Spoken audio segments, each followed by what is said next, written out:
precisamos, pastor, porque nós vivemos essa realidade. E é importante nós termos entendimento e revelação a respeito desse tema, para que nós possamos fazer isso da maneira correta, da maneira bíblica, da maneira de acordo com aquilo que é a vontade de Deus. Amém? Você consegue me ouvir bem? Está meio ricocheteando a voz aqui, mas eu não sei se para você tá legal. Se tiver, é o que importa. A minha voz chega um pouco alterada. Parece que eu estou falando dentro de uma caixa, assim. Mas vai dar tudo certo até o final, em nome de Jesus. O Rubens está lá dedicado. Então, vai dar 100% certo. Eu creio. Em nome de Jesus. I believe. I believe in miracles. Eu creio em milagres.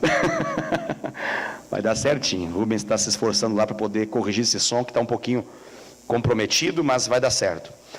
Amados, vamos então para o que interessa. Eu quero já deixar claro que você tem... melhorou muito, Rubens. Eu sabia que podia confiar em Deus.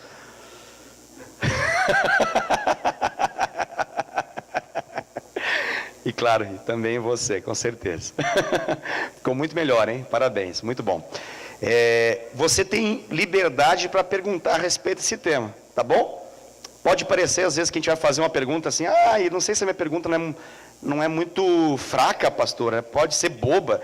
E às vezes essa pergunta que parece boba é aquilo que a maioria está pensando em perguntar, mas não tem coragem. Então, seja corajoso e pergunte, porque pode ser uma resposta que todos estejam precisando. Obviamente, antecipadamente eu falo que eu não tenho todas as respostas, eu vou procurar responder diante daquilo que eu conheço da palavra de Deus, mas é possível que eu não responda de maneira plena. Talvez você não fique satisfeito com a minha resposta e eu já previamente peço perdão, mas eu me esforçarei para poder, se não nesse dia, nesse momento, trazer a resposta, me esforçarei para poder chegar à resposta mais plena possível, para que você possa ficar satisfeito, não com a minha resposta, mas com aquilo que é a revelação de Deus sobre esse tema. Ok? Tem alguém que já quer começar perguntando? Pode começar perguntando. Enquanto isso, eu ajeito essa cadeira, que ela está me incomodando um pouco aqui, eu estou ficando um pouco... Não sei se é toque, o que é, sei lá, alguma coisa, mas eu fico incomodado com coisas assimétricas fora do lugar. Deixar aqui do seu ladinho que fica mais interessante para mim, tá bom, né, Alex? Isso é para o anjo do Senhor acampar ao seu redor aí. Jô? Vamos lá então, Jô. 2? Eita, vamos por partes então. Vamos ver se a gente consegue responder isso. Vamos fazer o seguinte, Jô, até para que quem vai acompanhar depois possa entender, porque senão eu preciso repetir a sua pergunta e a gente perde um pouquinho de tempo com isso. Então você fala ao microfone e fica mais fácil. Acelerado. Essa é a ideia. Então, depois que eu assisti o Tadel, por eu não ter vindo a semana passada, eu já formulei 2 perguntas que eu achei importante, né, eu saber. Uma foi a respeito de filhos, né? Todos sabem que eu tenho 2 adolescentes, mas eles não frequentam a igreja. Eles vêm esporadicamente, eles foram criados, têm essa formação, desde pequeno eles foram comigo para a igreja, mas hoje, na adolescência, eles não estão indo. Então, quando o pastor falou a respeito da gente ser líder espiritual mesmo na vida de outras pessoas, sobre a imposição de mãos, foi uma questão que eu levantei, e até eu tinha perguntado para ele, ele falou que ia responder aqui. E é a respeito disso mesmo, sabe? Devido à questão de eu ter 2 filhos que hoje não são crentes. Eu tenho essa consciência, eles são bênçãos, são meninos maravilhosos. Quem me conhece já sabe um pouco deles. Mas eles não são crentes. Então, nesse caso específico, como que eu fico, né? Como que eu devo proceder nisso? Posso já fazer a segunda junto? E a segunda é a respeito da imposição de mãos, da questão do pecado, que eu coloquei, de eu conhecer, eu coloquei eu especificamente, não estou falando o que acontece, estou colocando uma pergunta mesmo, de eu conhecer alguém especificamente, eu saber que essa pessoa vive no pecado e, de repente, ela querer impor as mãos sobre mim. O que eu faço? Né? Legal. Muito bem. Eu vou começar pela segunda, que é mais fácil, essa primeira é um pouquinho mais complexa. Vou começar pelo mais fácil, a gente elimina o fácil, é assim no concurso, que a gente vai fazer concurso, vestibular é assim, né? A indicação vai no caminho mais fácil, pelo menos, se der tempo, você já garantiu nota, pelo menos, né?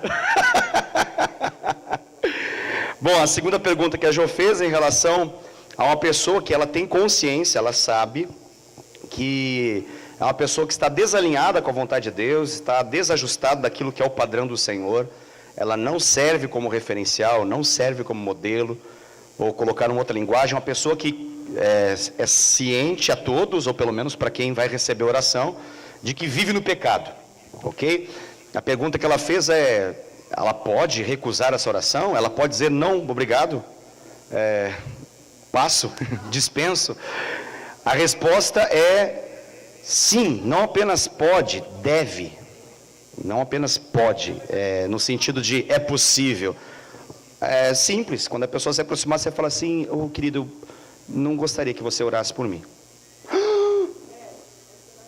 Aí é outros 500. Aí já é outro tema, a gente aí lida como tratar aquilo que acontece depois que alguém Aí já é outra, a gente pode incluir isso dentro dessa série de mensagens, de ministrações a respeito do tema ministerial, a gente pode falar a respeito de lidar com isso. Mas assim, respondendo de forma mais abreviada a sua pergunta, é óbvio que não. Vou dar uma base bíblica para ficar mais crente a resposta, né? Senão a gente vai ficar apenas numa ideia de que o pastor tem, e talvez você saia reproduzindo, o pastor acha que não, mas tem outro pastor que acha que sim, e tem outro pastor que acha que mais ou menos. Então, a gente fica naquela dúvida do qual que é a verdade a respeito dos fatos. Eu vou pegar um versículo que nos ajudou muito a falar sobre esse tema, eu acho até que você está fazendo essas perguntas baseado naquilo que a gente falou da metade da mensagem para o fim, que se encontra, eu gostaria que você acompanhasse comigo, para que você pudesse ter essa base bíblica, em 1 Timóteo, a carta do apóstolo Paulo ao seu discípulo amado, que se tornou um pastor de uma igreja local, e tinha sobre ele a responsabilidade de cuidar desse rebanho, ele prestaria contas ao final. O Timóteo ia se apresentar diante de Deus depois, em função desse cuidado que ele deveria ter. Então, na primeira carta que ele faz a Timóteo, no capítulo 5, tem um versículo assim muito forte, uma declaração muito enfática que o apóstolo Paulo dá. É no versículo 22. 1 Timóteo, capítulo 5, verso 22. Na versão que eu leio, diz assim, na versão que eu leio é a Almeida Revista e Atualizada. Diz assim: a ninguém imponhas precipitadamente as mãos. Não te tornes cúmplice de pecados de outrem. Conserva-te a ti mesmo puro. Antes de qualquer interpretação que a gente possa ter na leitura desse versículo, é importante entender o contexto. Então, quem escreveu isso? Paulo. Para quem que ele escreveu isso? Para Timóteo. Essa carta é uma carta pastoral, é uma carta ministerial. É uma carta que vai nos ajudar muito a respeito de entender qual que é o padrão de Deus para o ministério, tá? Então, antes de qualquer interpretação muito que tenha a ver conosco, é importante entender aquele contexto. Qual que é o contexto? Nós temos o contexto de um jovem pastor. Esse jovem pastor, ele está no lugar certo, no tempo certo, diante do chamado certo. Esse chamado que ele recebeu foi por meio de palavra profética e imposição de mãos. Ele não caiu de paraquedas nesse ministério, ele não simplesmente teve a vontade de ir e se tornar pastor, ele foi direcionado para isso, ele foi comissionado por isso, através de imposição de mãos.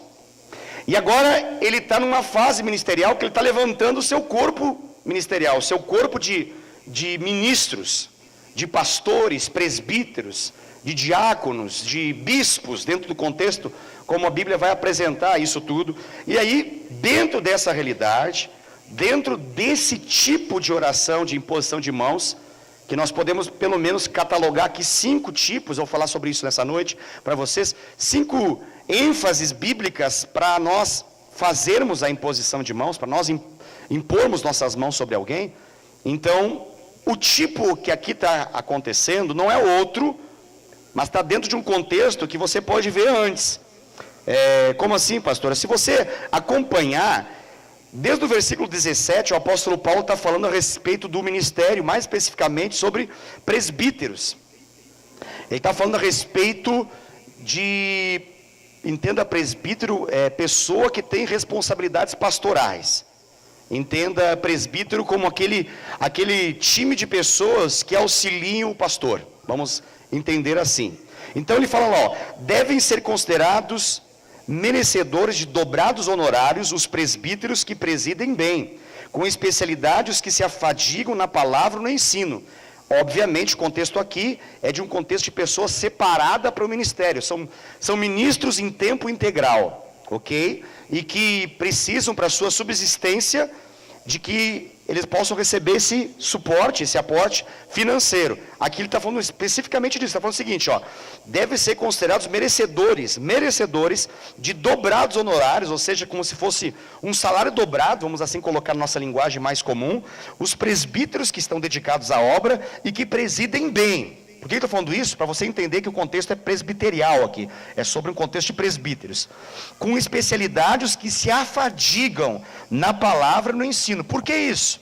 Porque existiu dentro do contexto da igreja primitiva, uma diferenciação entre aqueles que iriam se dedicar ao ensino da palavra, aqueles que iriam ministrar a palavra de Deus e ensinar a palavra de Deus, daqueles que iriam servir às mesas.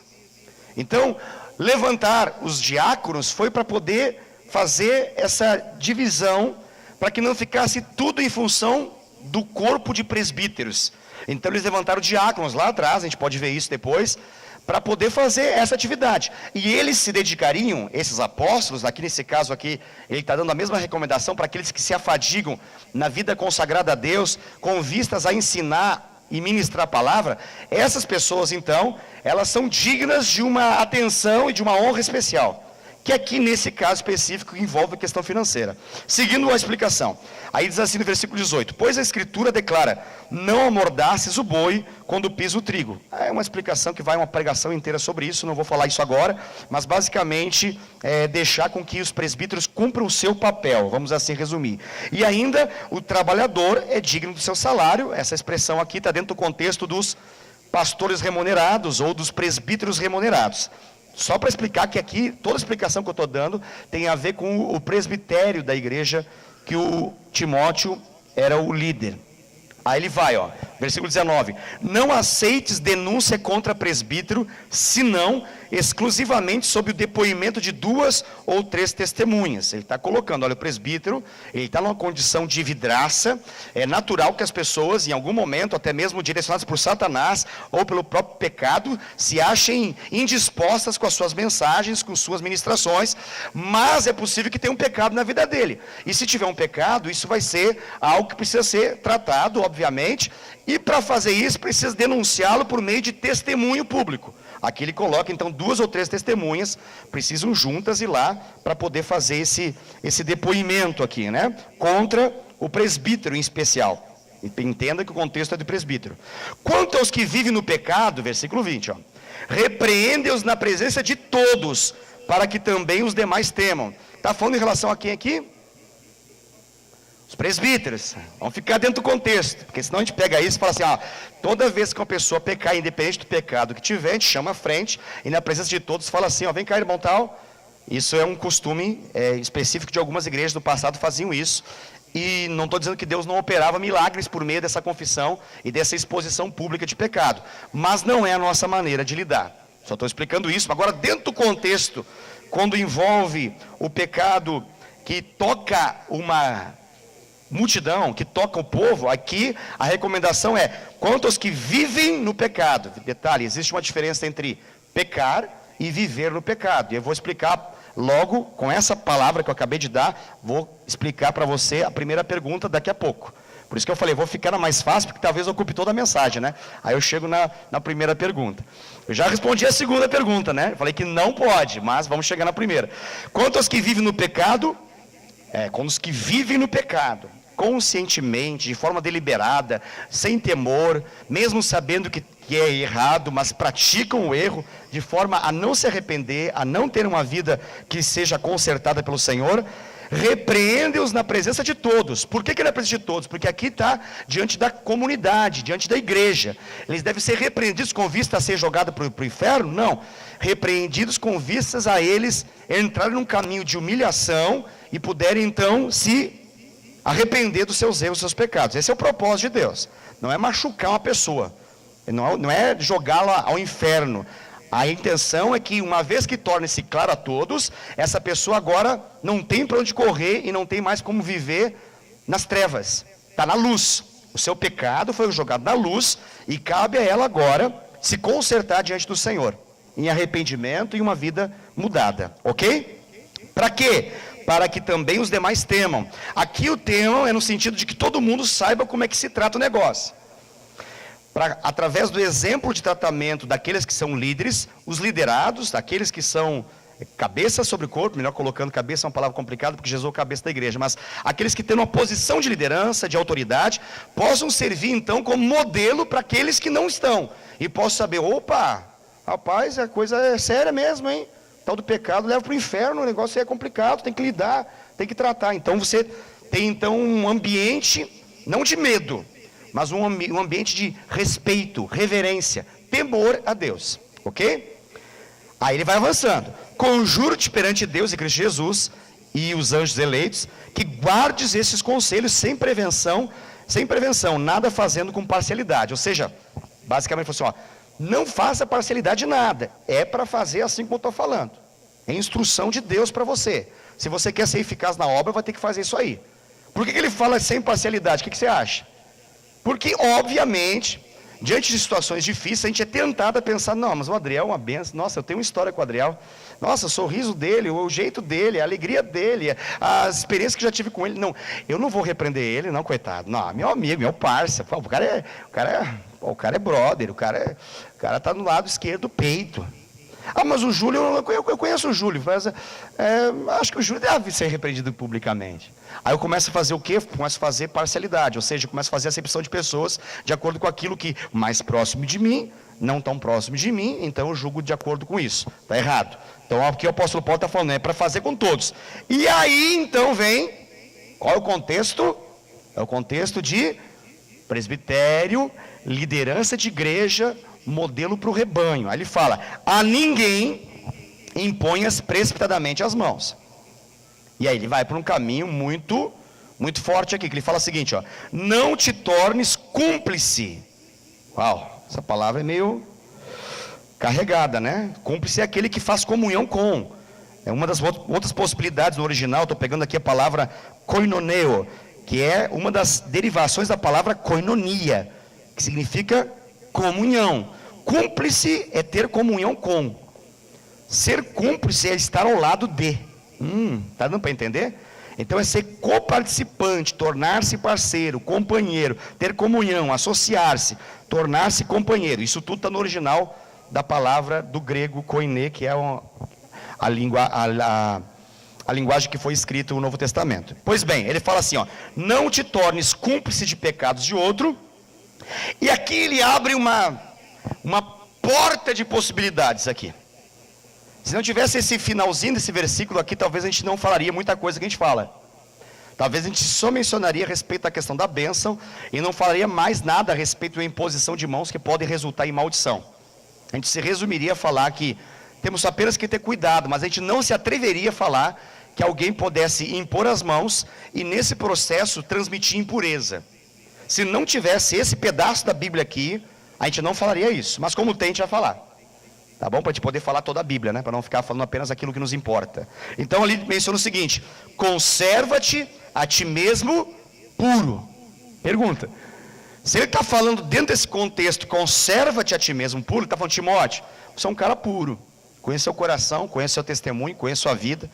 Você é meu discípulo, amado, conheço você do alto embaixo para frente, do lado esquerdo, direito, conheço você. Eu sei, você é transparente, você é sua vida. Mas você vai precisar levantar pessoas ao ministério. Você vai precisar levantar um corpo de pessoas, um presbitério da igreja local. Você vai precisar levantar um PGL, um presbitério de governo local. Essas pessoas vão te ajudar no governo da igreja. Essas pessoas vão fazer parte das decisões. E as pessoas, obviamente, uma vez que elas estão colocadas nessa posição, elas vão impor as mãos. Então ele fala o seguinte, ó, a ninguém dentre o povo que você pode entender como candidatos a serem impostas as mãos. A ninguém imponhas precipitadamente. Qual que é a ideia do precipitadamente? O tema aqui é o tempo. Alguma coisa precipitada é alguma coisa que foi feita antes da hora certa. Não está dizendo que essa pessoa nunca possa ter a sua cabeça repousada sobre ela, as mãos do Timóteo.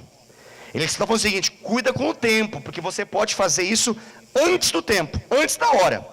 E aí vai ficar batumado o bolo. Aí vai ficar cru o negócio. E aí não vai ficar da maneira que deveria ficar. Se fosse só a questão do tipo, mas acho que não dá nada, o tempo não faz muita diferença, ele vai crescendo ao longo do processo, ele vai amadurecendo conforme dá, talvez a gente pudesse parar o versículo aqui e essa explicação seria suficiente. Mas ele fala o seguinte, não te tornes cúmplice de pecado de outrem. Então ele está falando o seguinte, vamos entender, vamos fazer uma exegese aqui coletiva. Olha só, ele está dizendo o seguinte, a razão de você entender que a gente pode precipitadamente impor as mãos sobre alguém, não é só o tempo, do tipo, eu acho que ele é muito novo, eu acho que ele é muito velho, eu acho que ele... Não é o acho. O que determina é o que ele vai falar depois, para não se tornar cúmplice no pecado. Então o tema é o pecado. O tema aqui é o pecado. A precipitação na imposição de mãos com vistas ao ministério, o crivo é o pecado. Qual o pecado? Porque todos pecam. Eu peco, tu pecas, ele peca. Nós pecamos, vós pecais, e eles pecam também. Então, ninguém estaria apto ao ministério, correto? Porque todos nós já cometemos, talvez estamos cometendo agora, nas intenções, nos pensamentos, nos sentimentos, alguma coisa pode estar errada dentro da gente, e daqui a pouco a gente vai cometer mais alguns também. Por isso que todo dia a gente tem que passar diante da cruz, precisa clamar o sangue de Jesus e pedir perdão, se arrepender. Isso é um caminho contínuo. Agora, qual era a palavrinha especial que eu falei, que estava explicando a primeira pergunta para Jô, que eu li enquanto eu estava discorrendo sobre os versículos anteriores? Eu falei alguma coisa em relação ao pecado. Alguém lembra ainda? Ou se perderam no meio das muitas palavras? Alguém falou? O que você falou, Daiane? Quem vive no pecado, exatamente. Esse é o ponto. Quem vive no pecado. Quem vive no pecado. Quem vive no pecado. Grava essa explicação, que essa explicação ela é muito, muito importante. Antes de entrar na questão de viver no pecado, ele termina dizendo o seguinte, conserva-te a ti mesmo puro. O que ele está dando a entender? Ele está falando o seguinte, Timóteo, se você precipitadamente impor as suas mãos sobre uma pessoa que vive no pecado, o que vai acontecer com o ministério de Timóteo? Vai se tornar, me ajuda, de acordo com a Bíblia, impuro. Traduza isso para mim. O que vai ter no pecado de Timóteo? Vai ter, se ele se tornou cúmplice nu. Então vai ter o quê na vida de Timóteo? Pecado. No quesito ministerial? Com certeza. Em outros quesitos? Talvez. Por que isso, pastor? Porque aqui nós estamos com a base bíblica que abre uma possibilidade de nós compreendermos a respeito daquilo que é comum a todas as religiões. Todas as religiões acreditam algo em relação à imposição de mãos. Olha que coisa interessante. Nós estamos aqui para poder ensinar a respeito do que as outras religiões creem em relação à imposição de mãos? Não. Nós cremos do mesmo modo que elas? Não. Mas é importante você saber que isso é uma realidade tão importante diante do panorama espiritual, que todas as religiões acreditam de algum modo no poder que há, numa transmissão que existe por meio da imposição de mãos. Tem religiões, inclusive, de cunho mais oriental, que elas são totalmente baseadas nesse tema. Tudo flui, acontece, se libera, é ministrado por meio da imposição de mãos. Tudo. Algumas, uma parte do todo. Algumas bem pequenininho. Mas, de forma geral, todas as religiões contemplam esse tema. Esse tema da imposição de mãos, agora dentro do contexto bíblico, não extra-bíblico ou outras religiões, ele é tão importante que esse princípio é chamado de uma doutrina, e é chamado da doutrina de Cristo. Tem 6 doutrinas fundamentais, basilares, doutrinas rudimentares da fé em Cristo. Está lá em Hebreus capítulo 6, versos 1 e 2. Lá falam sobre essas doutrinas rudimentares da fé cristã. Dentre elas está lá imposição de mãos. A imposição de mãos, ela inicia o seu contexto bíblico já no Antigo Testamento. Nós já conseguimos perceber a importância da imposição de mãos dentro do contexto do judaísmo, e vai se manifestar dentro do contexto do cristianismo, claro que de forma diferente, por meio daquilo que foi a obra de Jesus na cruz. Então nós vamos ver esse elemento todo. Acho que já respondi a questão do conserva-te a ti mesmo puro. Então, se tiver que dar alguma palavra na direção da Jo, vamos pegar esse princípio de que aqui está dizendo que algo é transmitido por meio da imposição de mãos.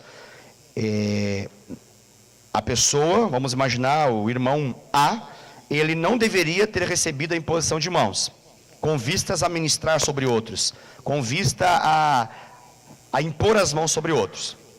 Mas, por alguma falha do sistema, isso não passou, ou melhor, passou, melhor dizendo, passou. Não foram tão exigentes com esse critério. Mas você está ciente disso, você está ciente desse princípio, você sabe que uma vez que você coloca a sua vida, sua cabeça, debaixo da mão de alguém, dentro do conceito bíblico maior, você está colocando a sua vida na mão de uma pessoa. Essa é a ideia de impor as mãos.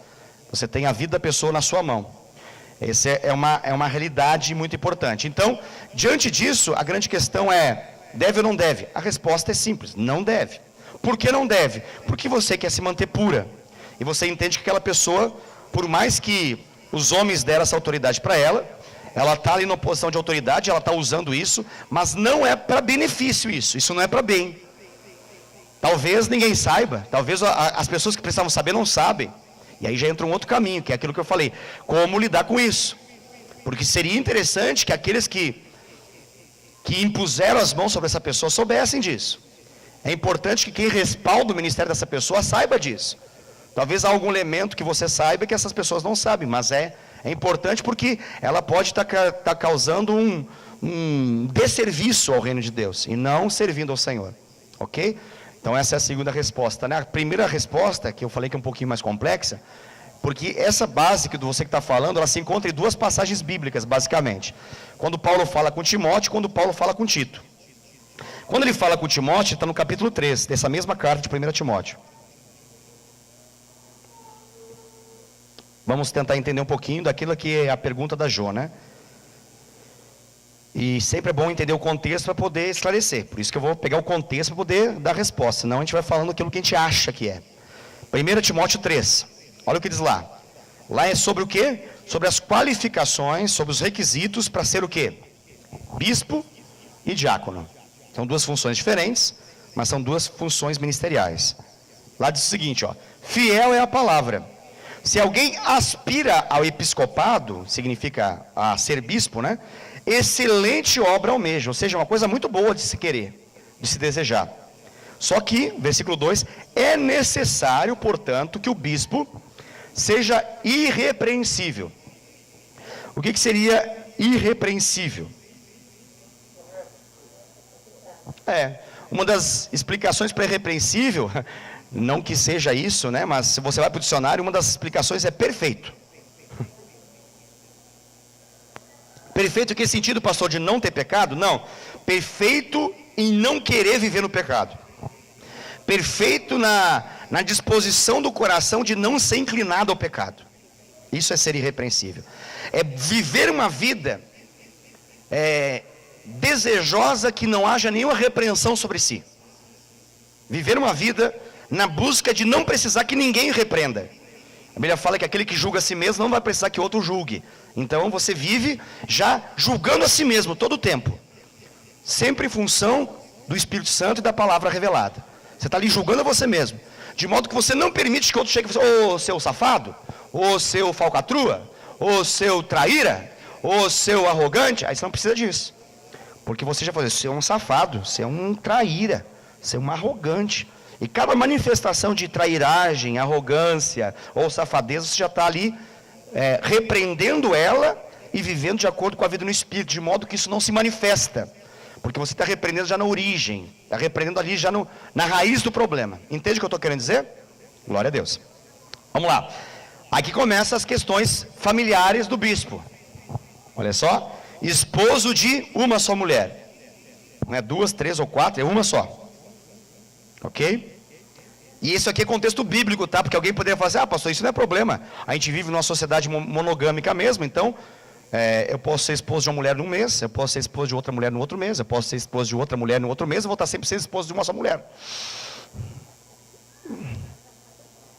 Você ri, mas é sério. Tem bispos que defendem o seu ministério de bispo já no 3º casamento.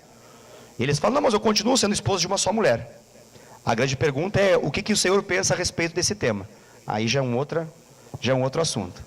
Tá? Porque essa explicação ela precisa ser trabalhada no coração. Eu não estou falando com isso que nós vamos fazer agora as origens do processo, vamos procurar o primeiro esposo da mulher samaritana. Eu não estou falando isso. Mas que pecado é pecado e não vai deixar de ser pecado porque eu acho que não é. Isso eu preciso mencionar. Pecado é pecado. E pecado precisa ser tratado por meio de arrependimento e perdão de pecados. Precisa ser tratado por meio de uma consciência do erro. Não dá para brincar de fazer de conta que nada aconteceu. Ok? A gente precisa ter consciência, uma vez casado, qual que é o pensamento de Deus a respeito do casamento. Mas aí a gente vai para um outro tema. Vamos lá. Esposo de uma só mulher, tá? Temperante. Temperante é uma palavra um pouquinho assim, em desuso, mas é a ideia de...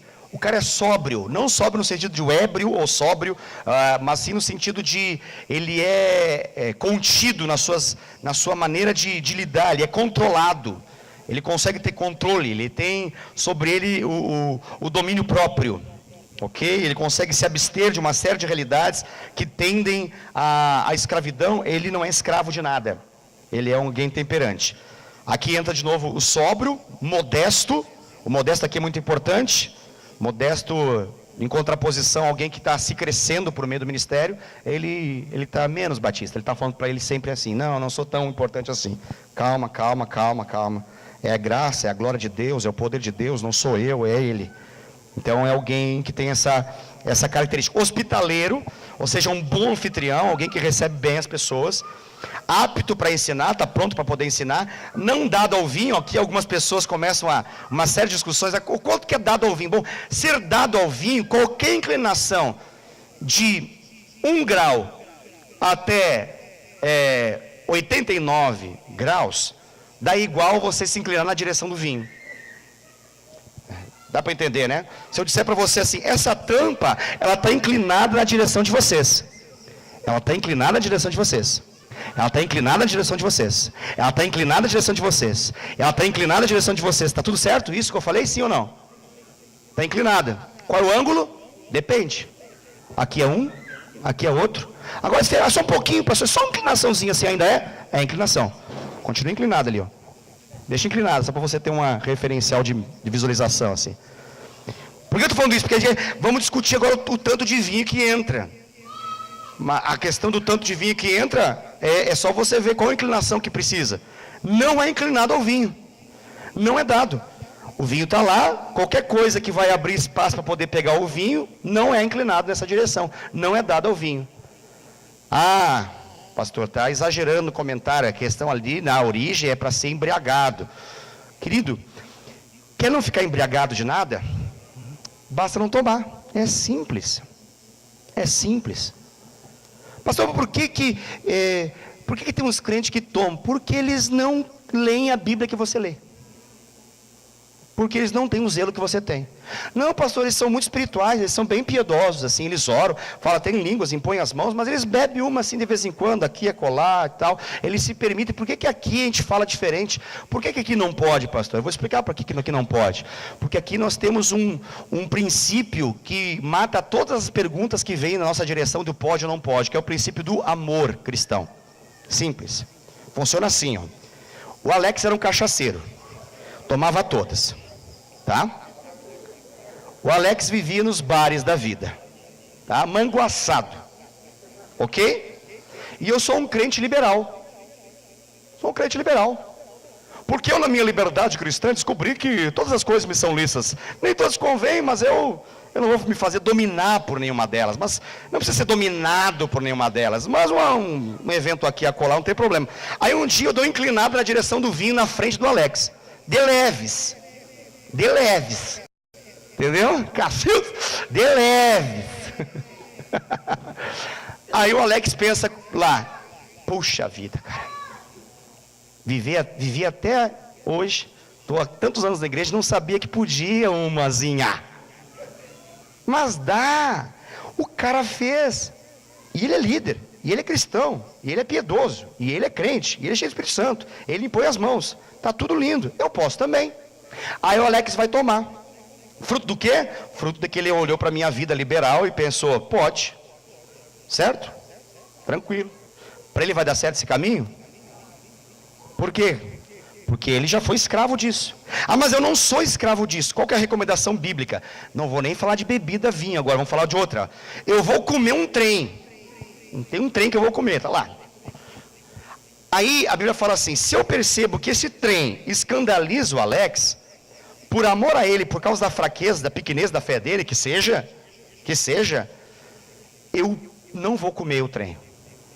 Não vou comer o trem. Aí eu ia beber um trem, outro trem, ia beber, mas eu olho para ele, e ele se escandaliza com isso, por amor a ele, eu não tomo esse trem, simples assim. Ah, então pastor, abre espaço para que quando não tiver ninguém vendo, dá. É verdade, tem toda a razão, é verdade. Então fica nessa praia do ninguém ver, e vê se dá certo, se você sustentar esse negócio de ninguém ver, por quanto tempo? Até que tua esposa vai ver, até que teus filhos vão ver, até que teu cachorro vai ver e vai latir.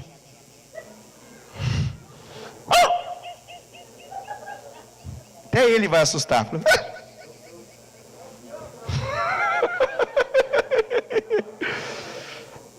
Pastor, eu não estou entendendo. Então, aí é muito amplo o negócio, é muito subjetivo. Eu queria coisa mais objetiva. Claro, se você quer uma coisa mais objetiva, vá numa igreja que tem a Bíblia e tem uns 25 livros de baixo que tem que seguir, que tem lá o que pode, o que não pode, o que pode, o que não pode. Nós não vamos dar essa objetividade toda. Você precisa considerar a voz do Espírito Santo.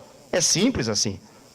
Então, na minha avaliação e na avaliação daqueles que são líderes sobre a minha vida, nós, os crentes de fato, de verdade, principalmente aqueles que estão atuando sobre a vida de pessoas, nós somos referência para essas pessoas, e nós não somos inclinados ao vinho, não somos dados ao vinho.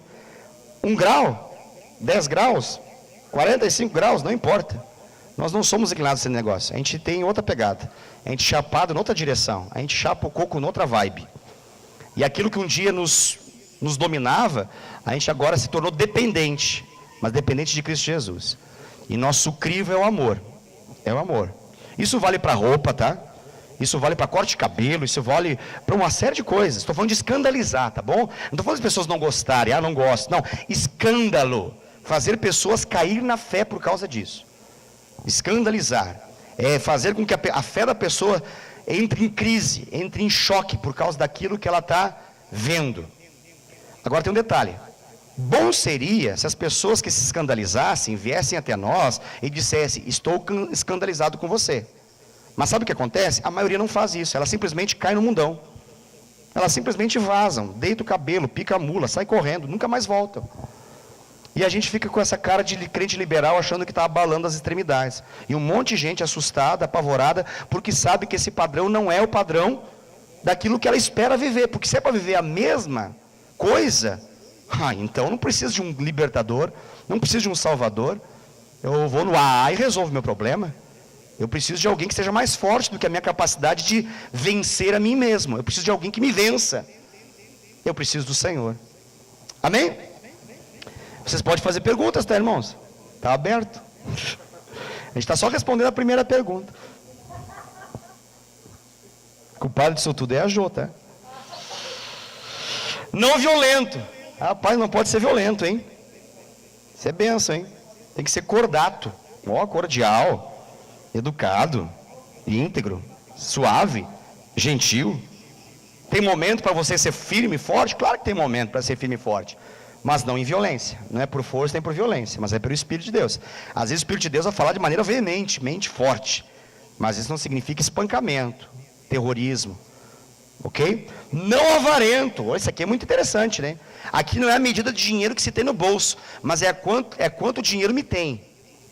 A avareza não é o quanto eu tenho, mas é quanto o dinheiro me tem. Esse é o detalhe. É quando o dinheiro ou aquilo que são as posses me dominam. Eu vivo em função delas. A minha realidade é em função daquilo que eu tenho. Então, estou totalmente errado. Aí vem a 4 ali, né? E que governe bem a própria casa, criando os filhos sob disciplina, com todo respeito, Pois se alguém não sabe governar a própria casa, como cuidará da igreja de Deus?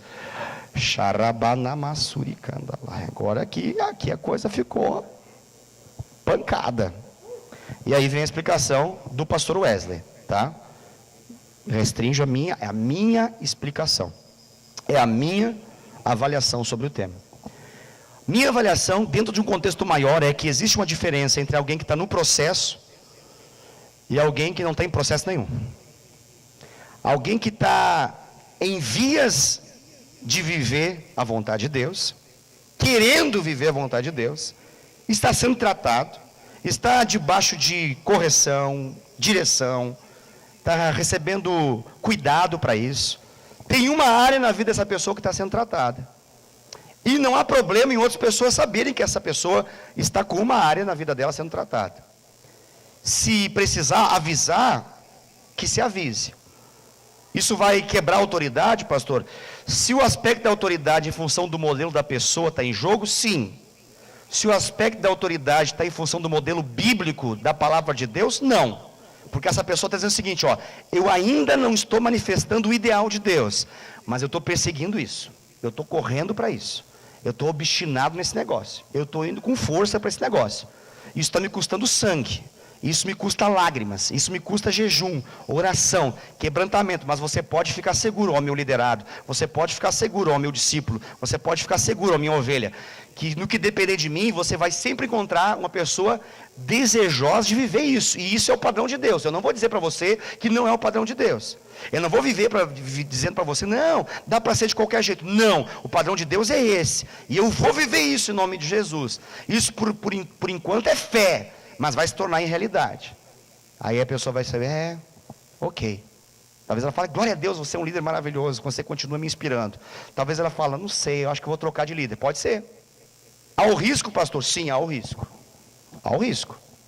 Há o risco.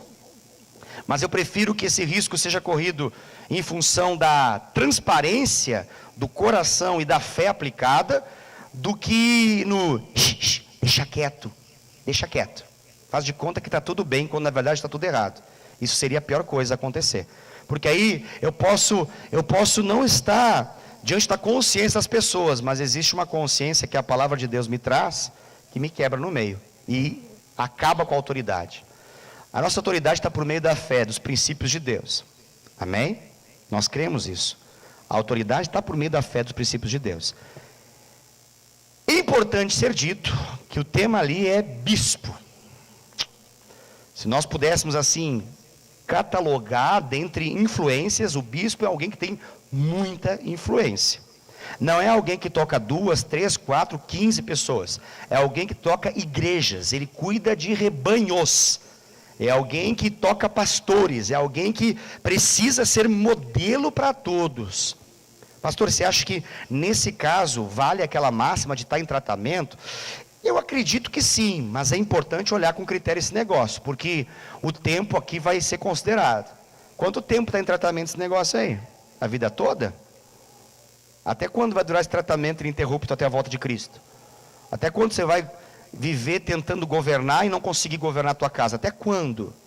Então eu, Wesley, acredito sim, que pastores, que presidem igrejas, que bispos, que presidem regiões, precisam estar com a sua vida alinhada com esses critérios aqui. Eu, Wesley, entendo assim. Eu. Tá? Na minha opinião, é necessário que isso aconteça. Minha opinião. Espero isso até mesmo daqueles que estão assim num nível hierárquico ou no nível ministerial abaixo da nossa realidade. Por quê? Porque eu vejo neles e projeto neles o ministério de amanhã. Então, eu espero que eles também vivam assim. E se de algum modo estão em tratamentos, mas nós estamos assim, com um afinco correndo para a solução dessa realidade. Correndo assim com força para isso. Que nós não queremos chegar ao final e falar, não deu, que sabe como é que é, né? A vida é complicada mesmo, né? E às vezes tem uns que conseguem, outros não, e vamos ver o que dá. Não, esse é o modelo. Por que isso? Porque é para ser modelo entre o rebanho, essa é a lógica. Ok? Pastor não respondeu, ficou mais ou menos, respondeu, não respondeu. Eu respondi, mas se ficou um pouco em dúvida eu acredito que existe uma diferença entre viver nessa realidade, consciente de não fazer nada por isso. Vou dar um exemplo mais prático, tá? Para poder, já que você se expôs, eu vou usar a sua exposição para poder falar. Se você, Jô, fosse uma pessoa que não tivesse nem aí, sendo líder de célula, influenciando vidas como você influencia, sendo uma pastora dentro da sua célula como você é tão bem, tão eficaz, cuidando tão bem de vidas, mas você não desse a menor bola, se eu soubesse que você não ora, que você não evangeliza, que você não aconselha, que você não disciplina os seus filhos de acordo com aquilo que é o padrão de Deus para a sua vida, eu diria para você, sai do ministério. Agora, se você tem tudo isso que eu acabei de falar, mesmo que seus filhos ainda não estejam respondendo nesse momento, de forma plena aquilo que você tem ministrado, eu falo para você, fica no ministério. E continue impondo as mãos. Porque a autoridade, por meio da fé, de tudo que Deus já fez e tudo aquilo que Deus está fazendo. Quem que vai corresponder a isso? A sua discipuladora pode me avisar, pastor, olha, ela não está nem aí para a família, pastor. Aí eu vou falar assim, então precisamos removê-la, porque ela, ao fazer isso, ela não tem autoridade para ministrar sobre ninguém. Deu para entender a lógica? Ok? Agora, se você... Vamos pegar um outro exemplo fictício. Outras igrejas evangélicas da cidade, claro, aqui não tem esses casos, graças a Deus. Um exemplo fictício, uma pessoa que conscientemente vive a liderança, ou quer ser líder, mas não está nem aí, vê seus filhos vivendo porcamente no pecado, não corrige, não repreende, não disciplina, não exorta, não fala nada. Ele já é tão grandinho, é a opção dele, é a opção dela, ela dá para todo mundo, ele dá para todo mundo, ele come não sei quem, mas não tem problema. Porque tem pais que pensam assim, é uma coisa do filho, ela pode, ele pode. Aí a gente precisa questionar esse negócio. Estou usando uma linguagem bem vulgar aqui, tá? Mas só para tornar mais real aquilo que vocês ouvem comumente aí pela volta.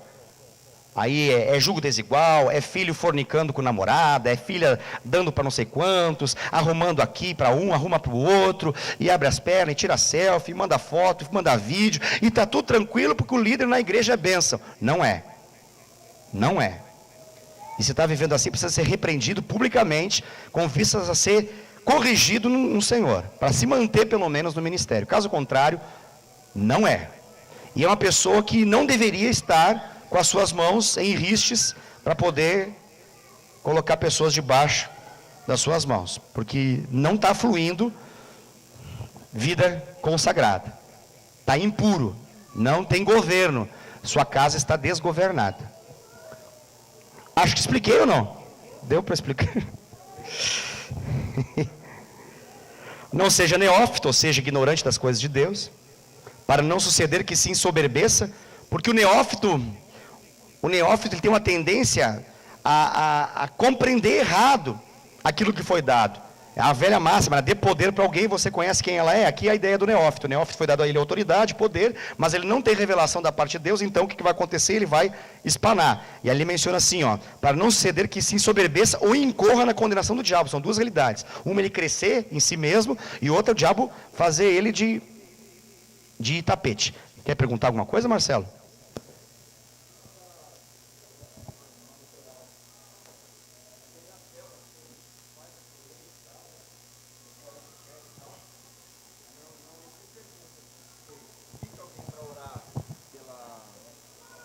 Obrigado. Agora vai. Então, em relação à célula, eu falo, a gente faz a célula, aí no final você pede para um orar para isso, o outro orar por aquilo, e por aí vai. Isso se aplicaria a esse princípio também ou não? Ou aí é outra...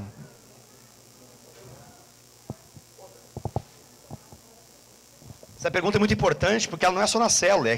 Você já deve ter visto várias ocasiões em que a gente fala assim, eu falo a gente porque eu também já falei, por mais que isso seja perigoso, tá? E eu vou dizer que é perigoso fazer isso, muito perigoso. Eu falo assim, igreja, levante suas mãos aqui na direção desse púlpito aqui, o irmão púlpito vai receber a nossa oração. Direcione para ele assim, fala, em nome de Jesus, papapá. Pastor, isso pode? É a mesma pergunta que você fez, só que em um outro sentido. Se faz na célula, com todos, ou se faz na igreja com todos. Pode ou não pode? Deve ou não deve?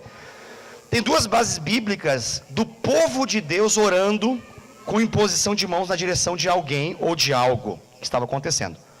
Só que nas duas havia uma garantia, era povo de Deus.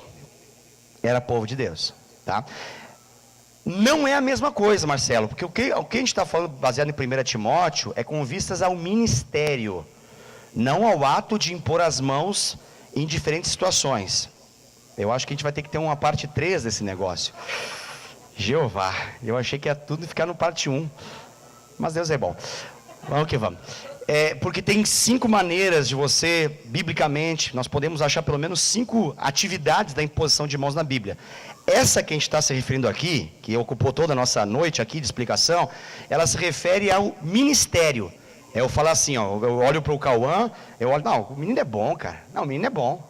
Ele é uma benção, olha só, ele sabe tocar violão, ele é legal, ele é gente boa. Ele é inspirador, sempre que eu falo com ele fala palavras de Deus. Eu acho que eu devo impor as mãos. Eu vou lá e imponho as minhas mãos, prestadamente. E nessa imposição de mãos, acompanhada de uma oração profética, de uma palavra, eu libero ele na presença de todos, para que ele possa ser um ministro de Deus em nosso meio. Isso aqui, a Bíblia fala que eu tenho que ter muita cautela. Isso, eu tenho que ter extremamente cautela. Não é a mesma cautela que de repente o Gonça aqui pensou, ô pastor, eu queria que você orasse, eu estou com uma dor de estômago terrível, e eu sei que Jesus pode curar, você pode impor as suas mãos sobre a minha vida e orar por mim? Tranquilo. Não, mas peraí, não é questão de precipitação aqui, para o ministério. Orar pelo Gonçalves é outra coisa. Está dando para entender? Porque senão a gente entra num campo minado. Tem ministérios que falam assim, não pode isso também não. Porque o mal que há na vida do Gonçalves, tem gente que pensa assim, eu não acredito nisso, tá? Aí já eu acho que é esoterismo, tá? Aí já é outra religião. O mal que está sobre a vida do Gonçalves, se você não tiver discernimento de espíritos, esse mal vai pegar na sua vida. Eu não creio nisso. Não há uma base suficientemente forte. O que a Bíblia fala é que se o Cauã está desalinhado com Deus, e eu não provei ele, eu preciso provar esse menino. Porque é menino, já começa por aí, ele é menino, jovem, é uma criança ainda. Ele precisa ter o direito de ser uma criança. Ele pode ter um chamado, ele pode ter muita coisa da parte de Deus, mas tem um tempo apropriado. E esse tempo apropriado vai ser dado em função das provas, ele precisa ser provado nesse processo. Para ser um obreiro aprovado de que não tem do que se envergonhar. Olha só, às vezes a gente fala assim, ó, a gente pensa esse versículo e pensa assim, manejar bem a palavra da verdade. Isso é o segundo ponto. Manejar bem a palavra da verdade, você faz um curso de teologia na internet, você maneja bem a palavra da verdade. Agora, não ter do que se envergonhar, aí tem que ter vida com Deus. Está conseguindo entender? Você faz meia dúzia de teologia por internet, EAD, ensino à distância, você vira perito, está ensinando Augusto Nicodemos daqui a pouco. Agora, ter vida com Deus é outra questão. Então, ele precisa ser um obreiro aprovado, que não tem do que se envergonhar e que maneja bem a palavra da verdade. Tem tempo para ele poder fazer tudo isso? Não tem tempo, pastor. Então, não, calma. Está na bênção, tá? Ele tem algum nível de influência? Claro, pode, tranquilo. Agora, colocar ele do nível dos que ainda estão vivendo em meio ao povo e colocar ele para o nível daqueles que estão ministrando sobre o povo, é uma loucura fazer isso. Então, a sua pergunta, eu acredito que é naquele momento de oração, é orar pelas pessoas, não é isso? Entendi mal? Pedido de oração. Isso. Dá igual. Se é uma pessoa ou se todos vão orar, dá igual, porque a gente não sabe a vida das pessoas como está, certo? Mas você falou assim, agora eu quero consagrar o Marcelo, é a primeira vez que você vem na cela, Marcelo? Uhum. Eu queria que você orasse, mas consagrado, receba agora em nome de Jesus, diaconia.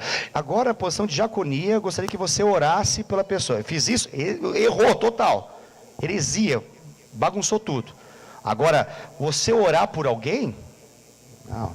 Aí não existe essa realidade. Temos que ter um pouco de cuidado com a questão de dar ministério para as pessoas de forma precipitada. Pouco não, bastante cuidado, isso sim.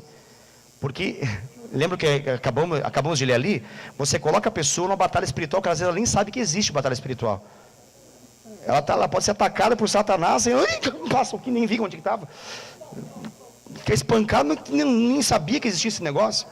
Porque ela é neófita.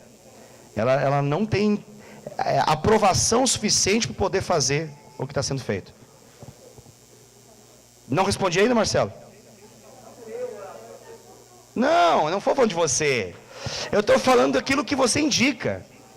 Eu dei o exemplo que eu estou fazendo, o que você está fazendo lá na célula. Você é o Marcelo. E eu sou o Marcelo aqui da frente, você está na minha célula e eu direciono para você. Pode isso para você orar? Claro.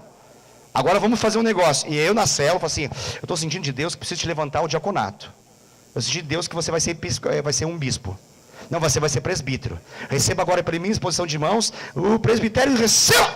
Agora você vai orar por alguém. Acabou de fazer caca. Deu tudo errado. Não conheço você. Não provei você. Não sei como você reage na pressão. Não sei como que você reage quando você é corrigido. Se você espana, se você acha que, ai meu Deus, ninguém me ama, vou embora. Não sei, tem que provar. Eu preciso provar você. Para você ser o quê? Um obreiro aprovado que não tem do que se envergonhar. Você vai ser irrepreensível. Alguém perguntou alguma coisa aqui, Maurício? Questão de ordenação, desculpa minha voz, tá meio ruim. É típico de pastor. Só para os presbíteros, né? Seria só para os presbíteros, não para os membros. Certo. Na parte 3, eu vou explicar a respeito de alguma... Na parte 3, Maurício, vem a semana que vem, Maurício, para poder responder isso aí também. Mas está indo muito bem, está legal, estou gostando. Mais ou menos, Maurício, já antecipo a resposta, mais ou menos. Existem alguns ministérios que a Bíblia vai falar que existe uma série de requisitos. Presbitério, diaconia, episcopado. E olha que estamos falando de grandezas diferentes, hein?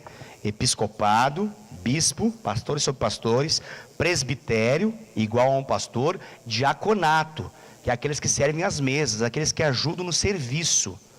A gente vai na semana que vem, na parte 3, falar sobre diaconato. Não vamos falar sobre os presbíteros, vamos falar sobre o diaconato também. E eu não estou, com essa minha mão em cima, embaixo, aqui, não estou querendo menosprezar ninguém, só estou falando em termos de atuação ministerial, porque dentro do contexto, o diaconato é aquele que serve às mesas, é aquele que ajuda no serviço do culto, aquele que serve dentro do contexto da igreja local, na assistência social e assim por diante, todas essas realidades, ok? Então a gente vai ver que tem coisa boa de Deus aí também, para nós termos crivo em relação a isso, amém? Glória a Deus. Pastor, vai sobrar alguém ao final desse negócio? Aquilo que é impossível para Deus é totalmente possível. O possível para os homens é totalmente possível para Deus, irmãos. Vai dar certo, em nome de Jesus. Amém? Vai dar certo. Vamos ficar de pé e vamos encerrar, irmãos?